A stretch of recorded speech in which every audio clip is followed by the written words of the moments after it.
मैंने 3 डूबते हुए बच्चों को बचाने के लिए अपनी जान दांव पर लगा दी। जब मैं 3 लाख युआन का बोनस एक्सेप्ट करने ही वाला था, तभी क्लास का एक गरीब स्टूडेंट चेन हाओ अचानक से भागता हुआ आया। उसने कहा कि उसके पापा को कैंसर है, उन्हें इलाज के लिए 3 लाख युआन चाहिए। उसने मुझसे जिंदगी बचाने के लिए पैसे उधार मांगे। अपने पिछले जन्म में मैं बहुत जज्बाती था। मैंने उसे वो 3 लाख युआन दे दिए जो अभी ठंडे भी नहीं हुए थे, लेकिन किसे पता था कि ये मेरे बुरे सपने की शुरुआत होगी। तब से वो एक लीच की तरह मुझसे चिपक गया और मेरा खून चूसने लगा। कभी कहता दादी बीमार है, तो कभी माँ इंजर्ड हो गई, या फिर बहन की फीस भरनी है। उसने मुझे बार बार इमोशनली ब्लैकमेल किया, यहाँ तक कि मुझे ऑनलाइन लोन लेने पर भी मजबूर किया। बाद में पता चला कि उसने मेरे पैसों से एक घर और सारी लग्जूरियस चीजें खरीद ली थी। जब मैंने उसे और पैसे देने से मना किया, तो उसने गुस्से में आकर मुझे बिल्डिंग से नीचे धक्का दे दिया। अगर तुम नहीं होते तो मुझे कैसे पता चलता कि अमीरियत की जिंदगी इतनी अच्छी होती है। अब जब तुमने मुझे इसका स्वाद चखा दिया,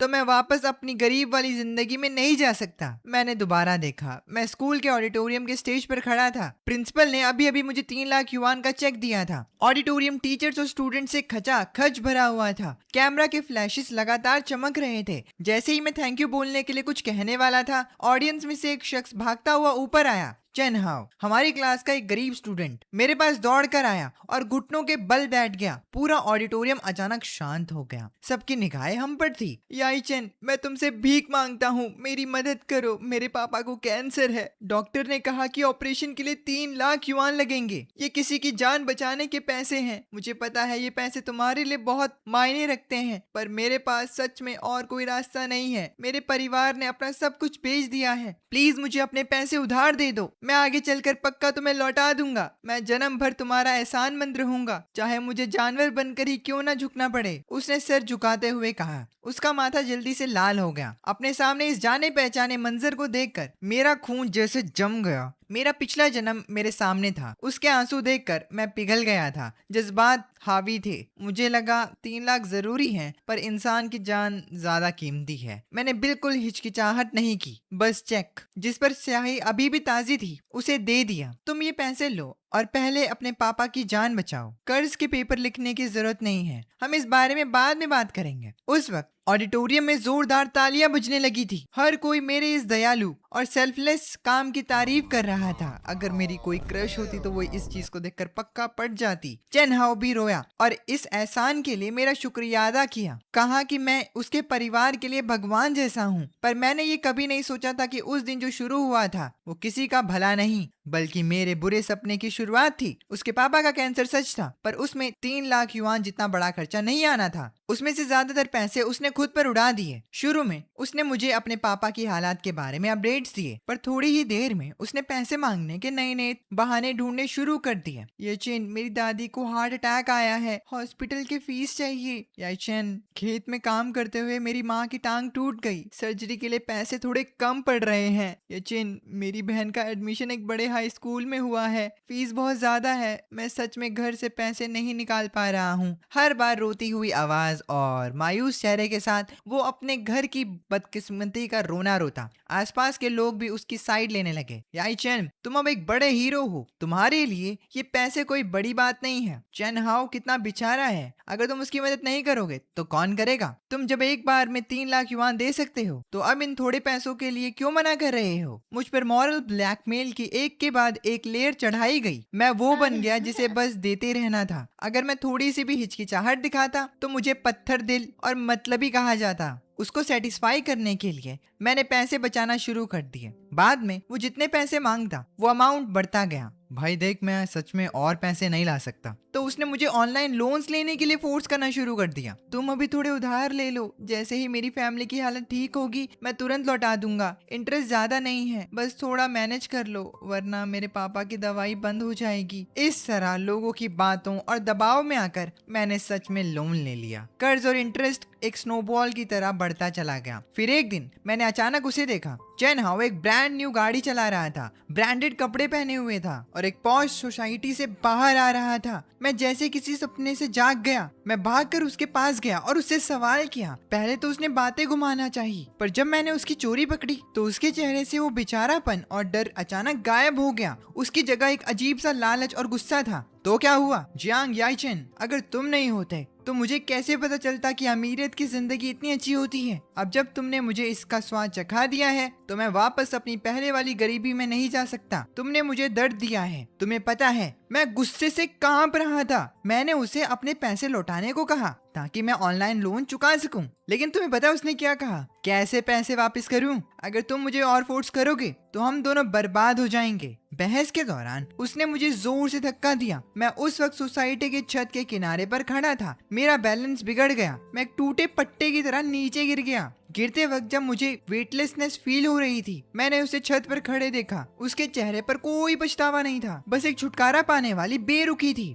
अगर तुम नहीं होते तो मुझे नहीं पता था कि अमीर होना इतना अच्छा है। तुम मुझे दोबारा गरीब कैसे बना सकते हो? उसकी बातें मेरी जिंदगी की आखिरी याद बन गई। प्रेजेंट टाइम में मैंने जमीन पर घुटनों के बल बैठे चेन हाओ को नीचे देखा। वो अभी भी रो रहा था, अभी भी एक्टिंग कर रहा था। उसके माथे का लाल निशान बिल्कुल परफेक्ट था। उसकी आवाज भारी थी, एक एक शब्द मायूसी से भरा हुआ था। ओ माय गॉड, ये कितना बेचारा है। कैंसर एक जानलेवा बीमारी है। 3 लाख एक जान बचाने के लिए काफी है। ये कितना बड़ा कोइंसिडेंस है। याइचन को अभी बोनस मिला है, उसे इसकी मदद करनी चाहिए। वो सच में एक हीरो है जो बहादुरी के काम करता है। वही जानी पहचानी बातें, वही माहौल, सब कुछ पिछले जन्म जैसा ही था। बस इस बार मेरा दिल बर्फ की तरह ठंडा था। चेनहाओ, पहले उठ जाओ। चेनहाओ को शायद इस रिएक्शन की उम्मीद नहीं थी। उसकी रोने की एक्टिंग थोड़ी रुकी और फिर वो और जोर से रोने लगा। नहीं, जब तक तुम मुझे हाँ नहीं कहोगे मैं नहीं उठूंगा। याइचन, मैं हाथ जोड़ता हूँ, मेरे पापा को बचा लो। उसने बोलते हुए फिर से अपना सर जमीन पर पटका। मैं एक कदम पीछे हट गया,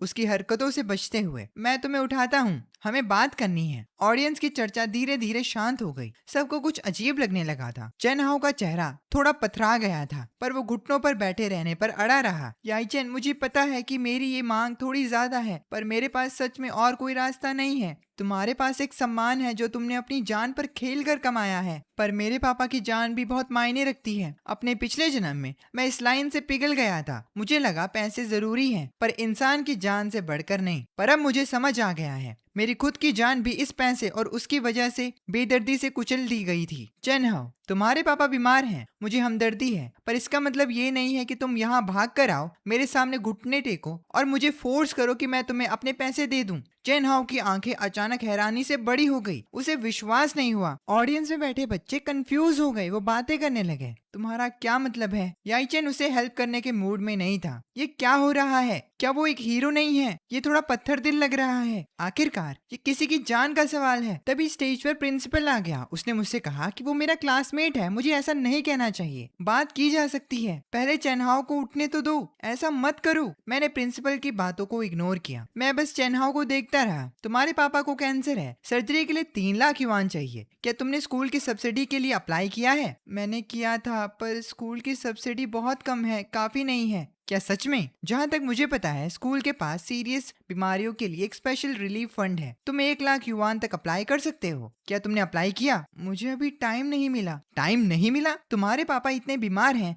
कि उन्हें सर्जरी के लिए 3 लाख चाहिए और तुम्हारे पास यहाँ आकर मेरे सामने घुटने टेक कर भीख मांगने का टाइम है, पर तुम्हारे पास स्कूल के रिलीफ फंड के लिए अप्लाई करने का टाइम नहीं है। चेनहाओ के पास कोई जवाब नहीं था। ऑडियंस की बातें बदलने लगी। हाँ, क्या स्कूल में रिलीफ फंड नहीं है? उसने अप्लाई क्यों नहीं किया? क्या वो सीधा याइचन का बोनस मांगना चाहता था? चेनहाओ के चेहरे पर थोड़ी घबराहट दिखी। मेरा ये मतलब नहीं था, मुझे बस लगा कि याइचन के पास जल्दी पैसे मिल गए और 1 लाख काफी नहीं है। मैंने उससे कहा, अगर काफी नहीं है तो तुम कोई और रास्ता ढूंढ सकते हो, जैसे कि सोसाइटी से मदद मांगो, क्राउड फंडिंग शुरू करो। आजकल इंटरनेट इतना फास्ट है, बहुत से लोग उनकी मदद करने को तैयार होंगे जिन्हें सच में जरूरत है। या फिर तुम हॉस्पिटल जाकर बात करो और देखो क्या तुम कुछ पैसे बाद में दे सकते हो। फॉलो अप का वेट करो। बहुत सारे रास्ते हैं, पर तुमने सबसे घटिया रास्ता चुना। तुम स्टेज पर भाग कर आए और पूरे स्कूल के टीचर्स और स्टूडेंट्स के सामने मेरे आगे घुटने टेक दिए। तुम अपने पापा की बीमारी का फायदा उठाकर मुझे फोर्स कर रहे हो कि मैं अपनी बहादुरी का ये बोनस तुम्हें दे दूं।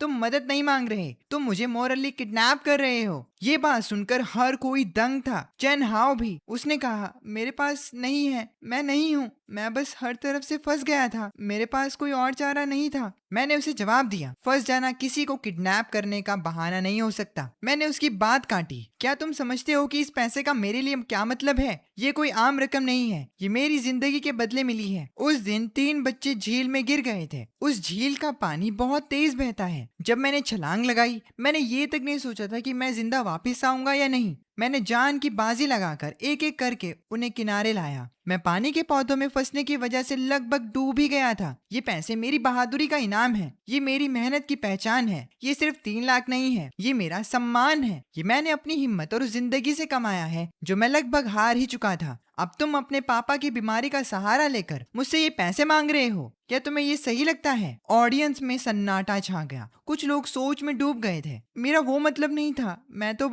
मैंने पलटकर जवाब दिया, बस क्या तुम्हें बस लगा कि मुझे पैसे अभी मिले हैं तो मेरा हक बनता है कि मैं निस्वार्थ और दयालु बनूं और तुम्हें ये पैसे दे दूं? चेन हाओ, दया की भी एक हद होती है। मेरी दया उन बच्चों को बचाने तक थी जो पानी में गिरे थे। ये उन लोगों की मदद करने के लिए है जिन्हें सच में जरूरत है, उन लोगों के लिए नहीं जो एहसान मानना जानते हैं, ना कि उनके लिए जो मेरी दया का फायदा उठाकर कभी ना खत्म होने वाली मांगे करते रहे। चेन हाओ का शरीर अचानक कांप उठा। वो मेरी तरफ देख रहा था। उसकी आंखों में हैरानी और कंफ्यूजन थी, जैसे कि वो अब मुझे पहचानता ही ना हो। उसके दिमाग में मैं हमेशा एक नरम दिल का इंसान था। पिछले जन्म में मेरी आवाज बहुत कमजोर थी। उसकी मांगों के आगे मैं बस पिघल जाता था, पर अब मैं शांत और तेज था। मेरा एक एक शब्द उसके झूठे नकाब को छुरी की तरह काट रहा था। चेन हाओ ने मुझसे कहा, तुम ऐसा कैसे कह सकते हो? मेरे पापा सच में मर रहे हैं, तुम किसी को मरते हुए छोड़ नहीं सकते। क्या तुम सच में एक हीरो कहलाने के लायक हो? मैंने उसे जवाब दिया, मैंने 3 डूबते हुए बच्चों की जान बचाई है, मैं हीरो बनने के लायक हूँ। पर इसका मतलब ये नहीं कि मुझे सबको बचाना है या सबकी बातें माननी है। मैं एक हीरो हूँ, कोई भगवान नहीं, और ना ही तुम्हारा एटीएम। चेन हाओ, अगर तुम सच में अपने पापा को बचाना चाहते हो तो प्लीज सही तरीके से मदद मांगो, ना कि यहाँ आकर ऐसी घटिया हरकतें करो। दूसरों की अच्छाई और सम्मान का फायदा मत उठाओ। ये कहकर मैंने उसकी तरफ देखना बंद कर दिया और ऑडियंस में बैठे टीचर्स और स्टूडेंट्स की तरफ घूमा। मैंने कहा, रिस्पेक्टेड टीचर्स और मेरे प्यारे दोस्तों, आप सबको चेन हाओ की कहानी सुनकर दुख हुआ है, मुझे भी है। पर दुख होने का मतलब ये नहीं कि मुझे मॉरल तरीके से ब्लैकमेल किया जाए। इन पैसों का मैं अपने हिसाब से यूज करूंगा। मैं इसका एक हिस्सा स्कूल के रिलीफ फंड में डोनेट करूंगा ताकि चेन हाओ के पापा जैसे जरूरतमंद लोगों की मदद हो सके। बाकी के पैसे मैं अपनी आगे की फीस और खर्चों के लिए बचा कर रखूंगा। ये मेरी बहादुरी की निशानी भी है। मैं ये पैसे सीधे चेन हाओ को नहीं दूंगा, इसीलिए नहीं कि मैं पत्थर दिल हूँ, बल्कि इसलिए क्योंकि मैं नहीं चाहता कि मेरी अच्छाई किसी के लिए फायदा उठाने का बहाना बन जाए। मैं इन पैसों का, जो मेरी बहादुरी का इनाम है, गलत यूज नहीं होने देना चाहता। ऑडिटोरियम शांत था। कुछ सेकंड्स के बाद पता नहीं सबसे पहले ताली किसने बजाई। सही बात है, याईचन सही कह रहा है। मॉरल किडनैपिंग क्यों? उसे अपना बोनस का फैसला खुद करना चाहिए। चेन हाओ तो बहुत ही ज्यादा कर रहा है, लोगों को इस तरह से मजबूर कर रहा है। चेन हाओ जमीन पर घुटनों के बल बैठा था। उसका चेहरा पेपर की तरह सफेद था। उसने आसपास के लोगों और उनकी आरोप भरी नजरों को देखा, फिर मेरी दृढ़ आंखों को देखा। आखिरकार उसे समझ आ गया। इस बार उसकी चाल फेल हो गई। वो अचानक जमीन से उठ खड़ा हुआ, मेरी तरफ गुस्से से घूरा और फिर एक शातिर जानवर की तरह नीचे उतरा और ऑडिटोरियम से बाहर भाग गया। उसको ऐसे भागते हुए देखकर मेरे दिल में कोई खुशी नहीं थी, बस एक अजीब सी थकान और राहत थी। पिछले जन्म के कर्ज इस जन्म में मैं अपने हाथों से तोड़ने में कामयाब हो गया। मैं और चंद क्लासमेट्स थे। तभी पीछे से प्रिंसिपल आए और उन्होंने मुझे कहा, तुमने सही किया। मैंने सिर हिलाया और अपने हाथ में चेक को कस के पकड़ लिया। मेरी जिंदगी अब इस पल से मेरे अपने हाथों में वापस आ चुकी है।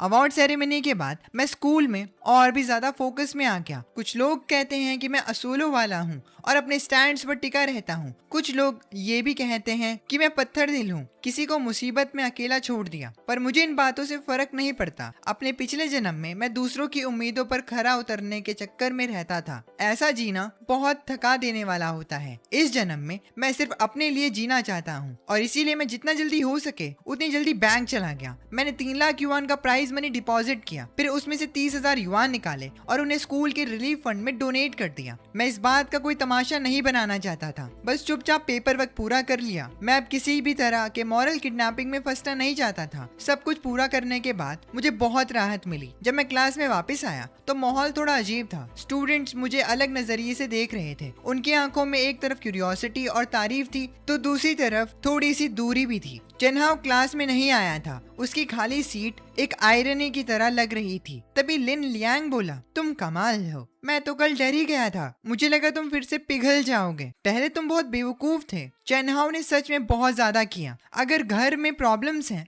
तो इसका मतलब ये नहीं कि वो ऐसे बिहेव करे। वैसे मैंने उसके रूममेट से सुना है उसके पापा बीमार जरूर हैं, पर शायद उतने सीरियस नहीं हैं जितना उसने बताया। उन्हें 3 लाख युआन की जरूरत नहीं है, उसे खुद ही संभालने दो। ये कहकर लिंग लियान ने सर हिलाया। इसके आगे कोई बात नहीं हुई। अगले कुछ दिनों तक चेनहाओ नहीं दिखा। उसके बारे में अफवाहें बढ़ती जा रही थी। कुछ लोगों का कहना था कि उसने जानबूझकर पैसे ऐंठने की कोशिश की। कुछ का कहना था कि उसके पापा की बीमारी झूठी है। दूसरों का कहना था कि मेरा मना करने की वजह से उसने शर्म के मारे स्कूल छोड़ दिया। चेनहाओ 1 हफ्ते बाद क्लास में वापस आया। उसका वजन काफी कम हो गया था, चेहरा फीका था, आंखें लाल थी। देखते ही लग रहा था कि वो कई रातों से नहीं सोया। जैसे ही उसने दरवाजे से एंट्री ली, पूरी क्लास की नजरें उस पर टिक गई, पर वो सर झुकाकर जल्दी से अपनी सीट पर चला गया। वो टेबल पर बिना हिले लेटा रहा। पूरी क्लास के दौरान उसने अपना पोस्चर तक चेंज नहीं किया। क्लास के बाद बेल बजी। मैं अपनी सीट से उठा और थोड़ी खुली हवा में सांस लेने बाहर जाना चाहता था। तभी चेनहाओ ने अचानक सर उठाया और मुझे रोका। जियांग वाईचेन। उसकी आवाज भारी थी पर थकान छुपाई नहीं छुप रही थी। मैं रुका और पलट गया। उसे उठते हुए मेरे पास आते हुए देखा। आसपास के स्टूडेंट्स ने अपनी सांसें रोक ली थी। सबकी निगाहें हम पर थी। ये मेरे पापा का डायग्नोसिस सर्टिफिकेट और खर्चों की लिस्ट है। मैं पहले सच में बहुत परेशान था। मैंने कोई जवाब नहीं दिया, बस उसकी तरफ शांत भाव से देखता रहा। पिछले जन्म में उसने इन्हीं दोनों चीजों का इस्तेमाल करके मेरी हमदर्दी जीती थी। वो झूठे सबूत और बिल्स या तो नकली थे या फिर जानबूझकर अमाउंट बढ़ाकर लिखे गए थे। मुझे दिख रहा था कि उसने उस वक्त बहुत लोगों से पैसे ठगे थे। चेनहाओ का हाथ हवा में ही रुक गया। उसके चेहरे पर शर्म और घबराहट साफ झलक रही थी। उसकी आवाज बहुत धीमी थी। जानबूझकर बेचारा बनने की कोशिश कर रहा था। मैंने पोडियम पर घुटने टेके थे। मैं इसके लिए माफी मांगना चाहता हूँ, पर मेरे पापा की बीमारी सच है। खर्चा भी सच में बहुत ज्यादा है। मैं उस दिन थोड़ा गुस्से में था। मैंने स्कूल के रिलीफ फंड के लिए अप्लाई किया है, क्राउड फंडिंग भी शुरू कर दी है, पर पैसे अभी भी काफी कम पड़ रहे हैं। डॉक्टर ने कहा कि ये काफी नहीं है, ऑपरेशन को डिले करना पड़ेगा। हर दिन जो गुजर रहा है वो उनकी जान के लिए खतरनाक है। उसकी आंखें फिर से लाल हो गई और उसने वो पेपर्स आगे किए जो लगभग मेरे हाथ को छू गया।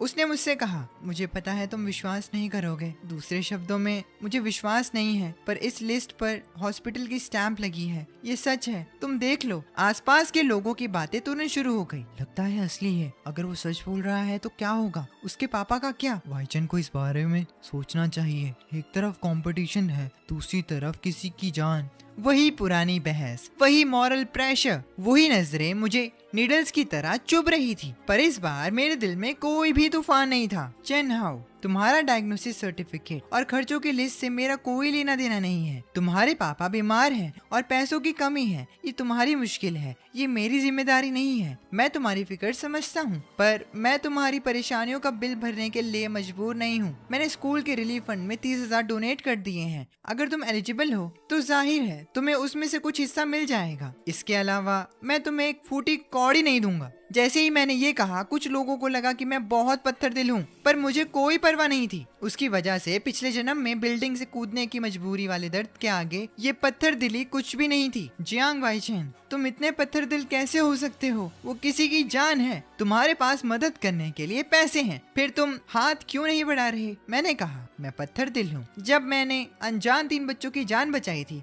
तब क्यों नहीं कहा कि मैं पत्थर दिल हूँ? जब मैंने अपने इनाम से 30,000 फंड में डोनेट किए, तब क्यों नहीं कहा कि मैं पत्थर दिल हूँ? चेनहाओ, मेरे पैसों पर मेरा पूरा कंट्रोल है। मैं चाहूँ तो फंड में देकर और लोगों की मदद कर सकता हूँ और चाहूँ तो अपने लिए रख सकता हूँ, पर तुम्हें ये पैसे कभी नहीं मिलेंगे क्योंकि तुम इसके लायक नहीं हो। आखिरी 3 शब्द मैंने जोर से कहे। चेन हाओ एकदम पीछे हट गया। उसकी आंखों में हैरानी और गुस्सा था। मैं इसके लायक नहीं हूँ, ये इसीलिए ना क्योंकि मैं गरीब हूँ, बस इसीलिए कि मैं तुम्हारी तरह कोई महान हीरो नहीं हूँ। मैं गरीब हूँ इसीलिए मेरे पापा का मरना तय है। अगर तुम्हारे पास पैसे हैं तभी तुम बच सकते हो, वरना तुम मर जाओ। जैसे जैसे वो चिल्ला रहा था वो और भी एक्साइटेड होता गया। आसपास काफी लोग जमा हो गए थे। मैं उसकी पागलों जैसी हरकतों को देख रहा था। मुझे बस ये मजाक लग रहा था। अपने पिछले जन्म में मैं उसके इस रोने धोने में फंस गया था, पर अब उसकी इस नौटंकी से मुझे घिन आती है। चेन हाओ, तुम्हारा हो गया? ये कहकर मैं वहां से निकलने लगा। मैं साइड से निकलकर जाना चाहता था, पर उसने अचानक हाथ बढ़ाकर मेरे आर्म को पकड़ लिया। उसके मजबूत नाखून लगभग मेरे मांस में गड़ गए थे। तुम नहीं जा सकते और मुझे पैसे दो। यहाँ से निकलने की सोचना भी मत। अगर मेरे पापा को कुछ भी हुआ तो मैं तुम्हें नहीं छोड़ूंगा। मैंने उसे कहा, चेन हाओ मेरा हाथ छोड़ दो। अगर तुम्हें कुछ बात करनी है तो ऐसा मत करो। तभी चेन हाओ ने मेरा कॉलर पकड़ लिया। चेन हाओ, तुम ये करके कानून तोड़ रहे हो। चेन हाओ पागलों की तरह बिहेव करने लगा। वो मुझे छोड़ ही नहीं रहा था। मैंने फ्राउन किया और छूटने की कोशिश की। वो दौड़ते हुए लगभग गिरने वाला था। चेन हाओ, तुम मुझे परेशान कर रहे हो और मेरी पर्सनल आजादी को रिस्ट्रिक्ट कर रहे हो। मैं पुलिस को कॉल करूंगा। चेन हाओ दंग रह गया। उसे बिल्कुल भी उम्मीद नहीं थी कि मैं पुलिस को बुलाऊंगा। वो आखिरकार एक स्टूडेंट ही था। पुलिस शब्द सुनकर उसका डरना लाजमी था। मैंने अपना फोन निकाला और डायल करने लगा। उसका चेहरा तुरंत सफेद पड़ गया। उसने जल्दी से मुझे छोड़ा और माफी मांगने लगा। मेरी गलती थी, मैं दोबारा ऐसी हिम्मत नहीं करूंगा। मुझे तुम्हें ऐसे नहीं रोकना चाहिए था। तुम्हें मुझे अरेस्ट नहीं करवाना चाहिए। पुलिस को मत बुलाओ। यहाँ तक कि वो अपने घुटनों पर भी बैठने वाला था। मैं एक कदम पीछे हटा और उससे बचा।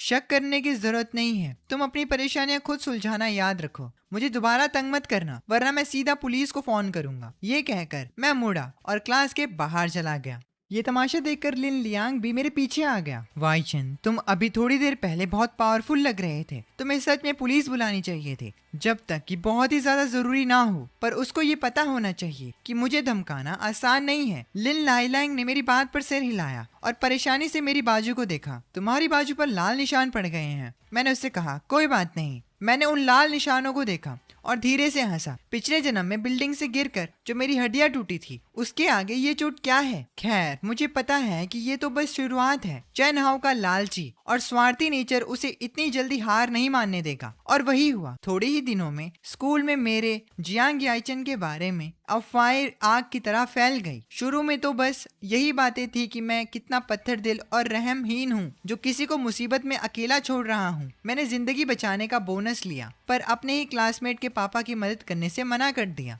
बाद में ये बातें और भी घटिया हो गई। कुछ लोगों का कहना था कि मैं लोगों को सच में बचाने के लिए मोटिवेटेड नहीं था। ये सब बस उस 3 लाख के बोनस के लिए था। कुछ लोगों ने तो यहाँ तक अफवाहें उड़ाई कि मैंने ही उन तीनों बच्चों को पानी में गिराने का प्लान बनाया था, ताकि मुझे इनाम का पैसा मिल सके। जहाँ भी मैं जाता, मुझे अपने पीछे अनजान लोगों की चुभने वाली निगाहें महसूस होती। जानबूझकर जोर जोर से बातें की जाती थी। सब बस मेरे टूटने का इंतजार कर रहे थे। ये लोग पागल हो गए हैं। तुमने साफ साफ लोगों की जान बचाई थी। वो लोग बस इसीलिए जल रहे हैं क्योंकि तुम्हें बोनस मिला। ये पक्का चेन हाओ की चाल है। मैंने कहा, उन्हें जो कहना है कहने दो। अपने पिछले जन्म में मैं दूसरों की बातों की बहुत फिक्र करता था। पागलों की तरह सफाई देता रहता था, जिससे बातें और भी बिगड़ जाती थी। मैं इस जन्म में वैसा बेकार का काम बिल्कुल नहीं करूंगा। जिसके इरादे नेक होते हैं वो खुद ही क्लियर हो जाता है। गंदा पानी खुद ही गंदा दिखता है। वक्त सब बता देगा। पर वो लोग अपनी लिमिट क्रॉस कर रहे थे। मैंने सुना कि चेन हाओ पीठ पीछे मेरी बुराई कर रहा था। उसे पक्का इस बात से चिढ़ हुई होगी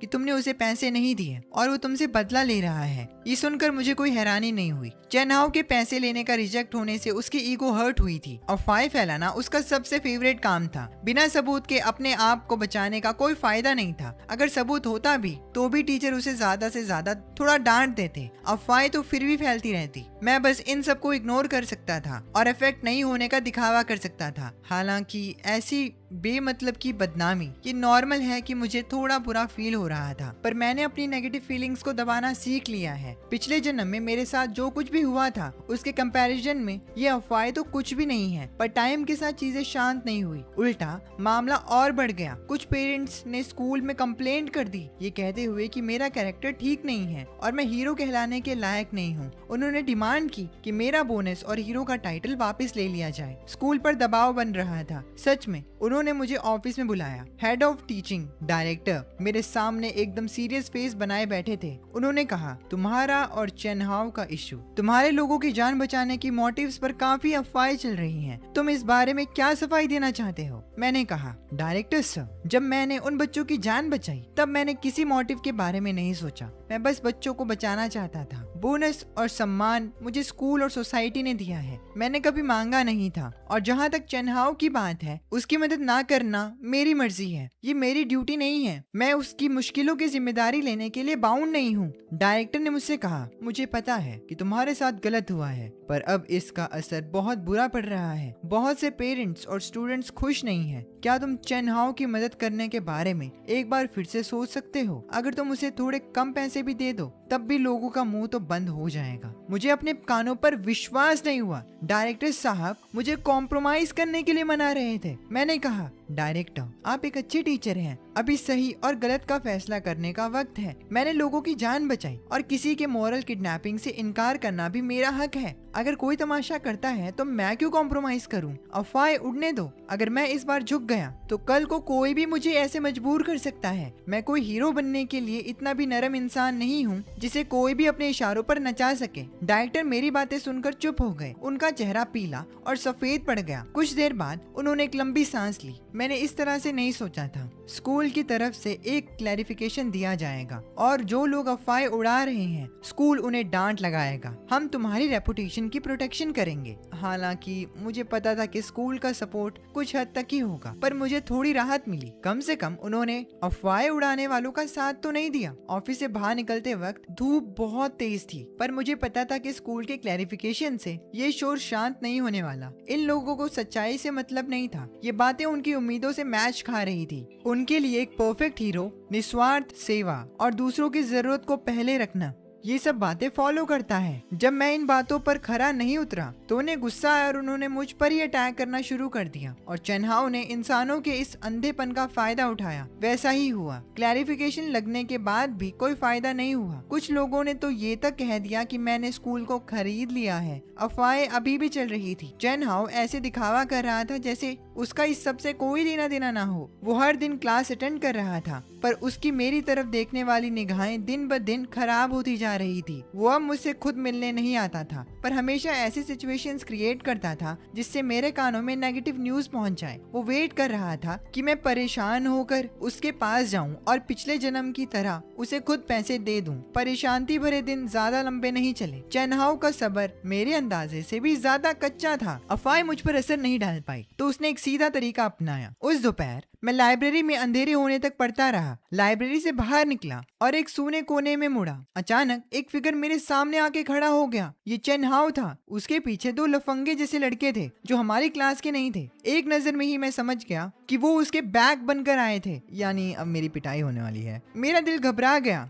मैंने जल्दी से एक कदम पीछे लिया और उन्हें ध्यान से देखा। हटो मेरे रास्ते से, मुझे तुमसे कोई बात नहीं करनी। बात करने को कुछ बचा नहीं है। तुमने मेरा इतना नुकसान किया है तो हमारी बात कैसे नहीं हो सकती। मेरे पापा की सर्जरी बहुत दिनों से अटकी हुई है। उनकी तबीयत दिन पर दिन खराब होती जा रही है। ये सब तुम्हारी गलती है। स्कूल में भी तुम्हारी तरफ उंगलियां उठ रही हैं। तुम्हारे पास 3 लाख युआन क्यों हैं? तुम मेरे घर को बर्बाद होते हुए देख रहे हो। तुम्हें आज मुझे पैसे देने ही पड़ेंगे। उसके पीछे खड़े दोनों लड़के एक कदम आगे बढ़े। उन्होंने अपनी कलाई घुमाई। खटखट की आवाज आई। ये धमकी सच में थोड़ी डरावनी थी। हालांकि पिछले जन्म में चेन हाओ ने मुझे तंग तो किया था, पर उसकी कभी रफ होने की हिम्मत नहीं हुई थी। लगता है इस जन्म में मेरे उसको मना करने पर गुस्से ने उसका दिमाग खराब कर दिया है। मैंने कहा, ये स्कूल है, तुम्हारी हिम्मत कैसे हुई ये करने की? उसने जवाब दिया, हम बस प्यार से बात करना चाहते हैं, शराफत से पैसे निकाल दो वरना क्या होगा मैं उसकी गारंटी नहीं ले सकता। जब माहौल पूरी तरह से गर्म हो गया, एक सॉफ्ट आवाज सुनाई दी, ओए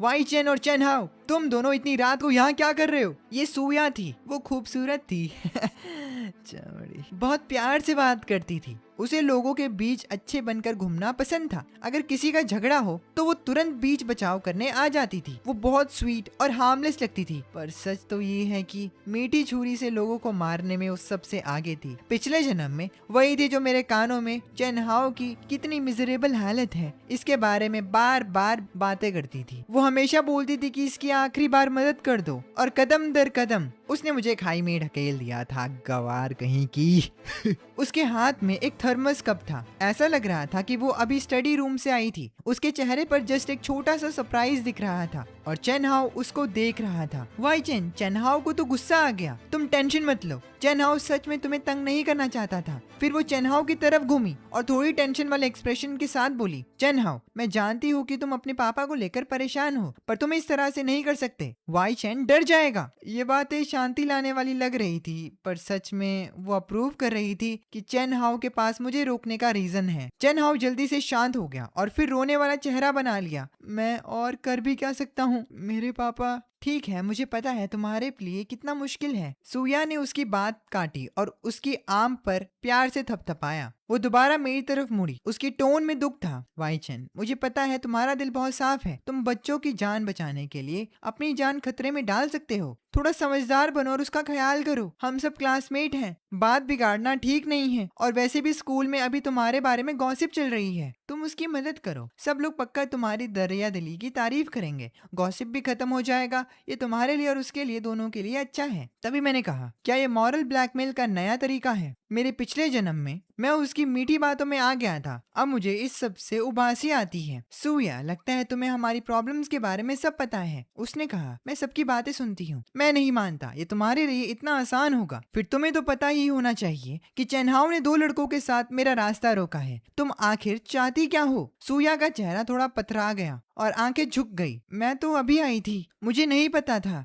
चेन हाओ, वाई चेन के साथ सच में कुछ गलत मत करना। उसने चेन हाओ को फिर से मनाने का दिखावा किया और अपने जज्बात छुपाने की कोशिश की। चेन हाओ को गुस्सा आ गया था। सूया उसके जज्बातों से खेल रही थी एंड वो दोनों लड़के जो आए थे वो सब नजारे का मजा ले रहे थे। सूया को लग रहा था कि वो बिचौलिया बनी हुई है, पर चेन हाओ इन सबसे इम्प्रेस नहीं था। चेन हाओ को समझ आ गया कि ये औरत काफी चालाक है और उसे मैनिपुलेट करना आसान नहीं है। चेन हाओ का चेहरा और ज्यादा गुस्से में आ गया। वो मेरी तरफ घूर कर चिल्लाया, जियांग वाई चेन, मैं आखिरी बार पूछ रहा हूँ, पैसे दे रहे हो या नहीं? मैंने उसे कहा, नहीं दूंगा। चेन हाओ की आंखों में भयानक गुस्सा था। उसने अचानक मेरा हाथ पकड़ने की कोशिश की। मैं तैयार था। मैं एक कदम साइड हुआ, अपना फोन निकालकर बटन दबाया, रिकॉर्डिंग स्टार्ट कर दी और जोर से चिल्लाया, तुम आकर मेरा रास्ता रोक रहे हो, सबके सामने मुझसे पैसे मांग रहे हो, ये सब लूट मार नहीं है तो क्या है? मेरी आवाज रात के अंधेरे में काफी शार्प साउंड कर रही थी। चेन हाओ का हाथ हवा में ही रुक गया। दोनों लड़के भी डर गए। तुम क्या चिल्ला रहे हो? कौन लूट मार कर रहा है? तुम यहाँ आकर मुझे फोर्स कर रहे हो पैसे देने के लिए। ये लूट मार नहीं तो क्या है? मैंने सब रिकॉर्ड कर लिया है।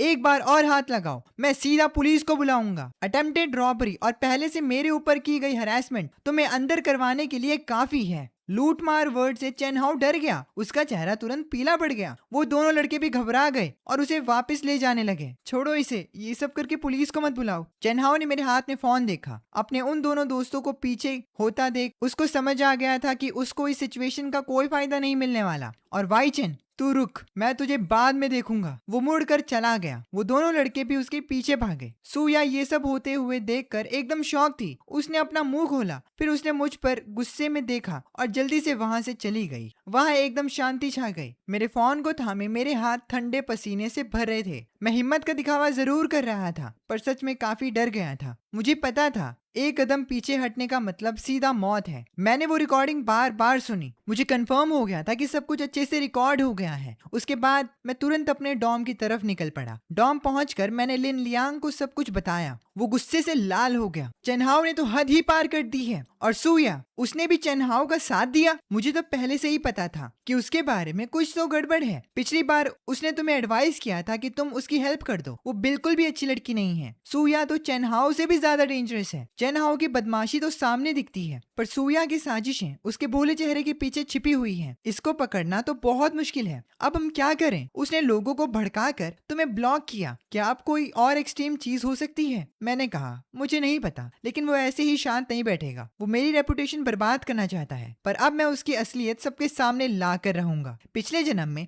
जब तक मैं मरा नहीं, मुझे चेनहाओ की सच्चाई के बारे में कुछ भी नहीं पता चला कि कैसे उसने मुझे पैसे लेकर मेरे पीठ पीछे कितने शर्मनाक काम किए थे। इस जन्म में मैं उसकी सच्चाई सबके सामने लाऊंगा और उसके झूठ का पर्दाफाश करूंगा। अगले आने वाले कुछ दिनों तक मैंने वैसे ही पढ़ाई की जैसे मैं हमेशा करता था, और मैं सीक्रेटली चेनहाओ की हर चाल पर नजर रखने लगा। उसे लोगों की सिंपैथी चाहिए थी और वो नहीं चाहता था कि उसकी सच्चाई सबके सामने आए। इसीलिए मुझे हमेशा कूल रहना था। मैं कोई भी बेवकूफी नहीं करना चाहता था जिससे वो अलर्ट हो जाए। मैंने लिनलियांग से कहा कि उसके हर मूव पर नजर रखे। मैंने इंटरनेट पे सर्च करना शुरू कर दिया। मुझे अपने पिछले जन्म का याद था कि किस तरह से चेनहाओ इंटरनेट का इस्तेमाल अपने पर्सनल फायदे के लिए करता है। मैं कई सारी क्राउड फंडिंग कैंपेन पे उसका और उसके पिता का नाम सर्च करने लगा। आखिरकार मेरे हाथ एक ऐसी क्राउड फंडिंग कैंपेन लगी जिसे उसी ने बनाया था। वो रोते हुए लिखता है, हालत बहुत ज्यादा नाजुक है। परिवार के पास पैसे नहीं है। परिवार का बैकग्राउंड गरीब बताया गया था। टारगेट अमाउंट लगभग 3 लाख युआन का था। वहाँ काफी लोगों ने पैसे दान दिए थे। कमेंट सेक्शन लोगों की सिंपैथी और सपोर्ट से भरा हुआ था। मैंने जल्दी से स्क्रीनशॉट्स लिए और सब कुछ अच्छे से स्कैन करने लगा। उसने डेली बेसिस पर क्रिटिकल कंडीशन बताई हुई थी और पैसों की जल्दी डिमांड कर रहा था। उसने अपने पिता की जो इमेज डाली थी, वो इमेज किसी धुंधले बिस्तर पे पड़े आदमी की थी, लेकिन डिटेल सब मिसिंग थी। लग तो एकदम साफ सुथरा रहा था, लेकिन उसकी हर एक डिटेल फ्रॉड थी। फिर मैंने अपने पास्ट लाइफ की मेमोरी के हिसाब से उसका सोशल हैंडल ढूंढना शुरू कर दिया। वो अपना असली नाम ही यूज करता था। उसकी प्रोफाइल पिक्चर में लैंडस्केप थे और मुझे याद आया कि वही है जो परेशानियों और अपमान पे जोर देता था। उसने एक हैंडल बनाया था जिसका नाम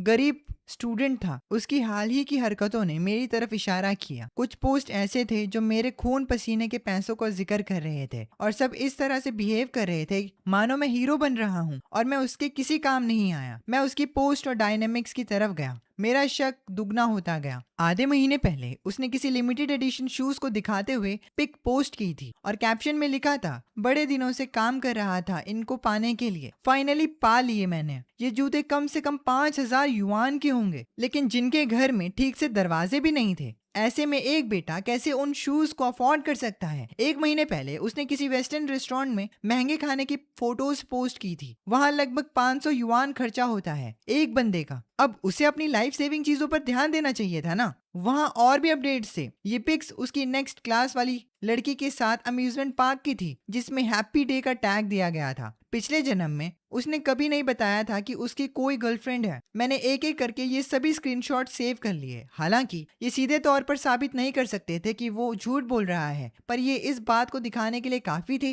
कि उसकी गरीबी और उसकी लाचारी बस एक ढोंग थे। इसी बीच लिन लियांग भी खबर लाया। उसने बताया कि चेनहाओ के रूममेट ने कहा है कि वो आजकल काफी लेट वापस आता है। उसके कपड़ों से शराब और सिगरेट की बदबू आती है। और तो और उसने नया लेटेस्ट मोबाइल भी खरीदा है। वो बोल रहा था कि ये किसी रिश्तेदार ने उसे गिफ्ट किया है, पर उसका तो कोई रिश्तेदार है ही नहीं। और सूया आजकल उसके काफी क्लोज है। दोनों साथ में खाना खा रहे हैं। वो उसका नाश्ता लाकर देती है। ये सब बातें उन सबूतों के साथ मैच हो रही थी जो मैंने ढूंढे थे। जिस इंसान का बाप सीरियसली बीमार हो और उसे पैसों की जल्दी जरूरत हो, क्या वो स्मोकिंग, शराब, नए फोन और डेट्स में इतने पैसे उड़ाएगा? इसका जवाब मेरे लिए साफ था। उसे पैसों की कोई मुसीबत नहीं थी। ये जो भी सारा झमेला उसने मेरे ऊपर किया था, वो सब बस मुझे फंसाने, ऑनलाइन बुली करने और मॉरल किडनैपिंग के जरिए मुझे बर्बाद करने के लिए था। वो मेरे 3 लाख युआन फ्रॉड करके हिंटना चाहता था। ज्यादा लोगों को उसके इन सारे कामों के बारे में जानकारी नहीं थी, क्योंकि चेनहाओ काफी सोशलेबल था। उसके रूममेट्स उसकी बातों में आ गए थे और सूया तो उसके इन गंदे कामों का हिस्सा थी। फिर भी क्या मैं बस सब कुछ ऐसे ही लोगों पर छोड़ दूं? क्या वो लोगों की सिंपैथी का यूज नहीं कर रहा था?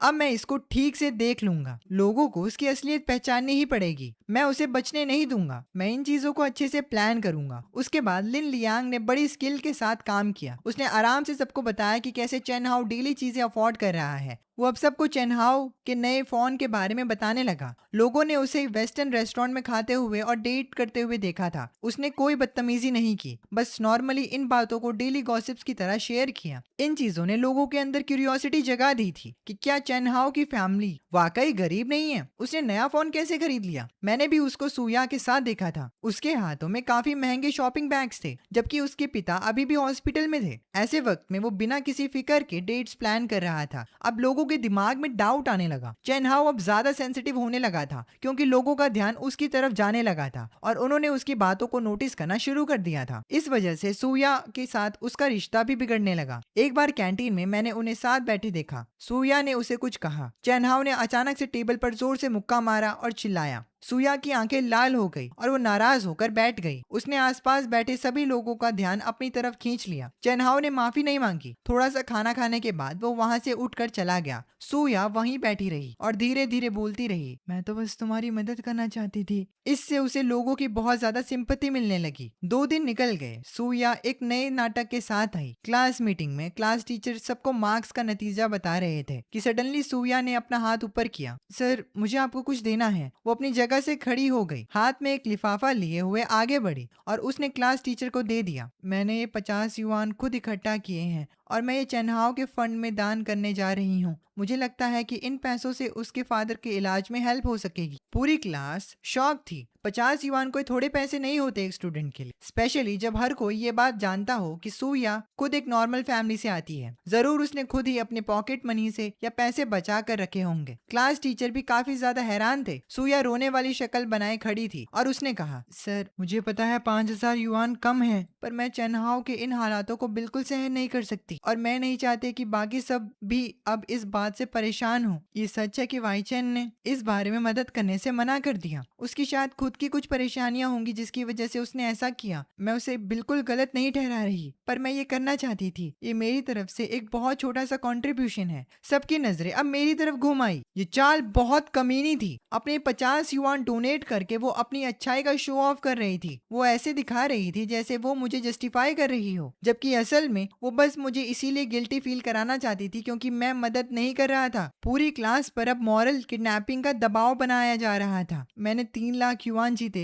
पर अब एक फूटी कौड़ी भी उसकी मदद के लिए नहीं थी। तो ये नेचुरल सी बात थी कि मैं सबका गुस्सा झेलूंगा। जैसा मुझे लग रहा था, बहुत सारे लोग मेरे खिलाफ गुस्से में आ गए। सबने क्लास टीचर को डोनेट करना शुरू कर दिया। सब बोल रहे थे कि सूया कितनी अच्छी लड़की है, मैं भी थोड़ा बहुत डोनेट करता हूँ, लोग कहने लगे। सूया स्टेज के पास खड़ी थी और सबकी तारीफें बटोर रही थी। चेनहाओ अपना सर नीचे किए हुए था, पर छिपे हुए तरीके से मेरी तरफ देख रहा था, मानो मेरे हार मान लेने का इंतजार कर रहा हो। लिन लियांग गुस्से के मारे कांप रहा था। मैंने एक लंबी सांस ली और मैं आराम से अपनी जगह पर खड़ा हो गया। क्लास अब बहुत ही ज्यादा शांत हो चुकी थी। हर किसी की आंखें मुझ पे टिकी थी। सूया, क्या तुम वाकई में उसकी मदद करना चाहती हो? ये तुम्हारी महान सोच है। मुझे गर्व है तुम पे। पर याद रखो, तुम्हारे ये दान कोई हथियार नहीं है जिसे तुम दूसरों के खिलाफ यूज करो। तुम्हारे 5000 युआन एक छोटा सा हिस्सा है। बाकी लोगों ने अपनी मर्जी से पैसे दिए हैं। तुम किसी के ऊपर अपना हक नहीं जता सकती जब तक कि तुम वो अपनी मर्जी से दे रही हो। ये तुम्हारी चॉइस है। लेकिन मेरे 3 लाख युआन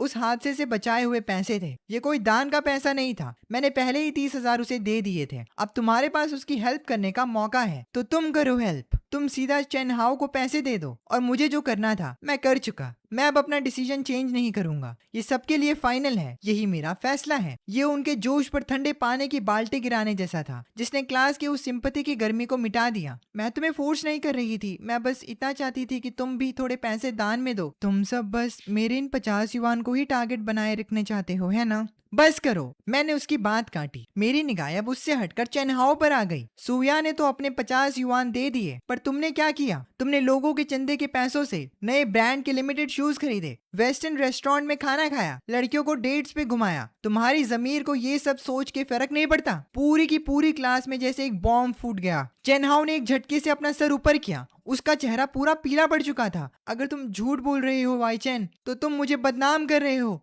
मैं तुम्हें छोड़ूंगा नहीं। ये जूते 1 महीने पहले लिए थे और इनकी कीमत 5,000 युआन है। तुम कैसे एक गरीब इंसान के तौर पे ये अफोर्ड कर पाए, जिसके बाप को बचाने के लिए पैसों की इतनी अर्जेंट जरूरत हो? आगे बैठे स्टूडेंट्स ने मेरे फोन में उन स्क्रीनशॉट को ध्यान से पढ़ा। सब चौंक कर बोले, ये तो वो रेस्टोरेंट है जहाँ पर हर इंसान के 500 युआन लगते हैं। जब तुम 1 महीने पहले वहाँ ट्रीट उड़ा रहे थे, तब तुमने एक बार भी नहीं सोचा कि तुम्हारे पापा हॉस्पिटल में वेटिंग रूम में सर्जरी का इंतजार कर रहे हैं। और ये देखो दूसरा, पास के एक स्कूल की लड़की के साथ अम्यूजमेंट पार्क की पिक्चर। ये सब तुमने क्राउड फंडिंग के पैसों से किया या जो 50 युआन अभी सूया ने इकट्ठे करके दिए हैं उनसे? हर एक स्क्रीनशॉट सीधे चेन हाओ के मुंह पर एक तमाचे जैसा पड़ रहा था। ये सब कुछ वो सच दिखा रहा था जिस पर हम सबने ध्यान नहीं दिया था या उसकी बातों में आकर भूल गए थे। सूया स्टेज के पास शर्म से पानी पानी हो रही थी और चेन हाओ के चेहरे पर गुस्सा और डर साफ दिख रहा था। उसने कभी सपने में भी नहीं सोचा होगा कि ये दिन आएंगे। तू तो एक झूठा और धोखेबाज इंसान निकला, मैंने गुस्से से कहा। मेरे पास अभी भी बहुत सारे स्क्रीनशॉट्स और एविडेंसेस हैं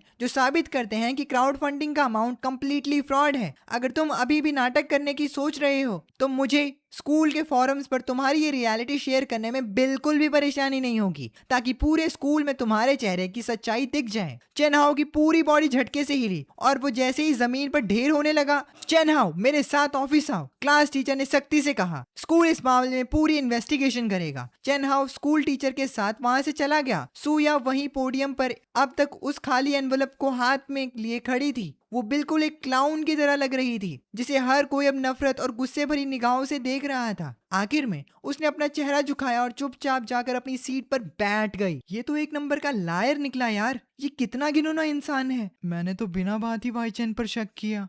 वो तो सही था, उसने तो हमारे पैसे भी बर्बाद होने से बचा लिए। काफी दिनों बाद मेरी क्लास नॉर्मल हुई थी और वापस से इन सब चीजों पर डिस्कशन शुरू हो गया। हर कोई आकर मुझे सॉरी बोल रहा था और उस चेन हाओ को गालियां दे रहा था। मैंने खिड़की से बाहर आती सूरज की चमकती किरणों को देखा। मेरे दिल में अब कोई ओवर एक्साइटमेंट नहीं थी, बस सच्चाई सामने आने की एक गहरी शांति थी। मैं ये जंग जीत गया था। पिछले जन्म के सारे बुरे सपने अब इस नई जिंदगी में आकर हमेशा के लिए खत्म हो गए थे। Just like this video, please like this video and comment hi anime shub. Okay, I'll meet you in the next video. Bye bye. शोर सुन रहे हो पीछे भाई, एकदम धमाकेदार। एनीवेज भाई, मैं थोड़ा और टाइम लूंगा तो, क्योंकि मेरे को चाहिए कि 1 घंटा थोड़ा और लंबी वीडियो बन जाए। बट आई मीन लाइक क्या बोलूँ, ये ऐप करने की आदत हो गई है भाई लोग। एनीवेज अगर यार तुम चाहते हो कि मैं गेमिंग चैनल बनाऊँ, क्योंकि गेमिंग नीश में ज़्यादा पैसे आते हैं, तो क्या मैं गेमिंग चैनल बनाऊँ और तुम उसे देखोगे यार?